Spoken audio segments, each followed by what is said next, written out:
All right, music fans, welcome back. Harmless Dave here, talking about real music in real time for a few real people out there, just like you and just like me. All right, this video might get me banned. I'm going to be talking about how Paul Stanley may have lost a certain portion of his anatomy. Anyway, Revolution Saints, Eagle Flight, Dean Castronovo, Joel Hoekstra, Jeff Pilson. Yeah, it's okay. Why isn't this all over American media and American radio stations? Why?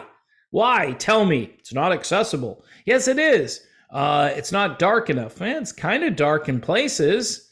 Oh, I get it. All right. It's too melodic. The production value would conflict, would interfere with the darkness that pervades rock radio stations across America and has been doing that now for what, like 30 years? Yeah, 30, just 30, not 10. I mean, I'm getting really old. So anyway, another guy who is kind of old is Paul Stanley, 71 years old, took to Twitter a few days ago and told the truth. And I said, good job, Paul Stanley. Dee Snider actually retweeted and said, good job, Paul Stanley. Holy crap, Batman. Dee Snider? He was all upset because they might have to cancel drag shows with Twisted Sister because that's the way, they go out there, even though they're, adults and mostly an adult audience. I know somebody might bring a teenager or a younger child to a Twisted Sister concert. I think that's child abuse, but no, I'm kidding. It's a joke. It's not child abuse to see Twisted Sister.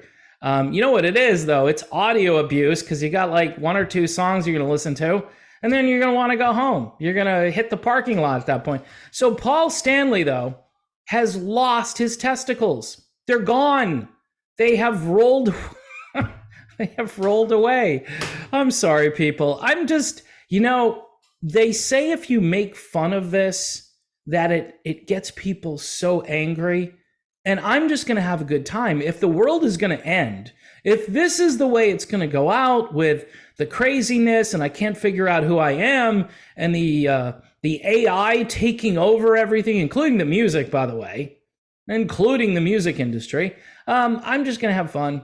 So here's what Paul Stanley had to say over on Twitter. One of my patrons linked me to this, so it's his fault, not mine. While my thoughts were clear, this is such a lame apology. All right, it's not an apology. It's not anything. But this is what he has to say. While my thoughts were clear, my words clearly were not. No, your words were actually really good. That's the reason I talked about it. Oh, did you hear that RMO guy, the guy who does music and politics and doesn't know how to stay in his lane, came out and liked what Paul Stanley had to say?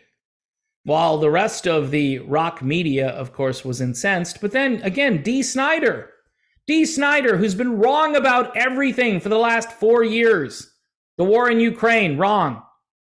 The thing-demic, wrong. Censorship, wrong. Political party that he supports, wrong.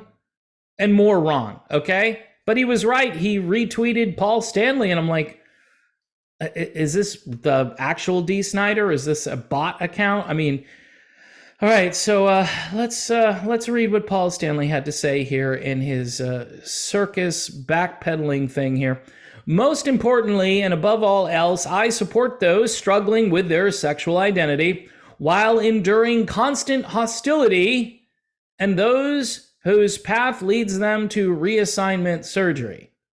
It's hard to fathom the kind of conviction that one must feel to take those steps. Yeah, a lot of times, Paul, it's not their conviction. It's someone else's prodding and influence, Paul Stanley. And you know this. This is just classic mea culpa, backpedaling. Oops, I'm sorry. I stepped on the wire, and now my testicles are rolling around in the parking lot.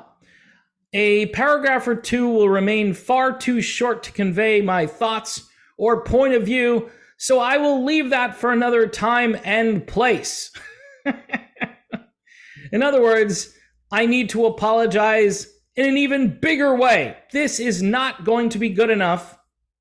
And I have to placate everyone. I have to be in the middle. I can't appear like I'm on team normal.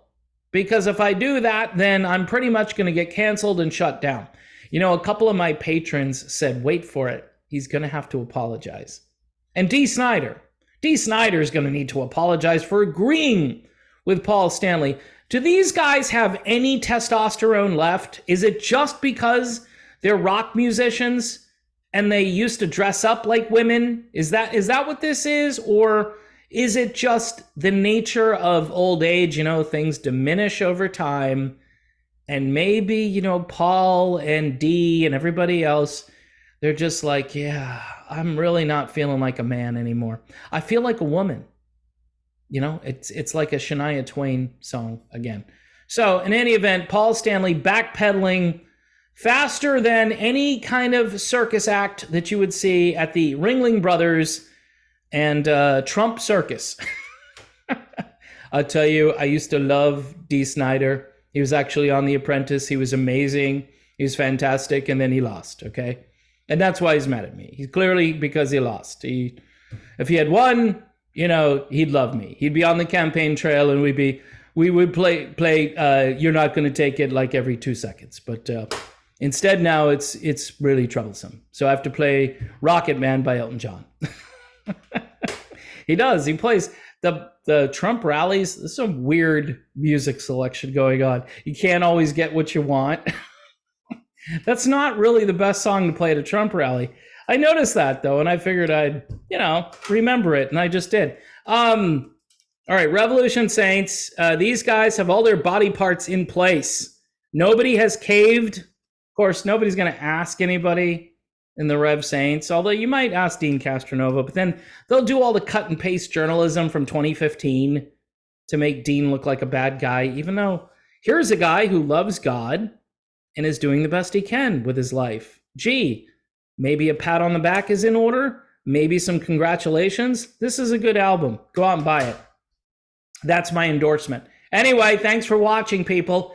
Don't forget to subscribe to the channel. Hit the bell for notifications. Patreon for $1 a month. We've got some great patrons who've joined up. I think we've got a couple of Journey junkies over there now, which is always cool, because those are the people that like Journey from start to finish. They like everything about the band. And so I really respect the Journey junkies. Those are the people who showed up to see Journey Through Time in concert, and they were in the front row, and they wanted more. They didn't care how many songs these guys played. They wanted more music. Dean Castronova, by the way, a member of Journey Through Time, and that album, I think, is coming out really soon. Yeah, so you want to definitely get yourself a copy of that. Okay, folks, I'm done. Paul Stanley in the parking lot, brother. You need to go look for those things. They're rolling around somewhere, and I think you're the only guy that can find them, because I ain't going to help them.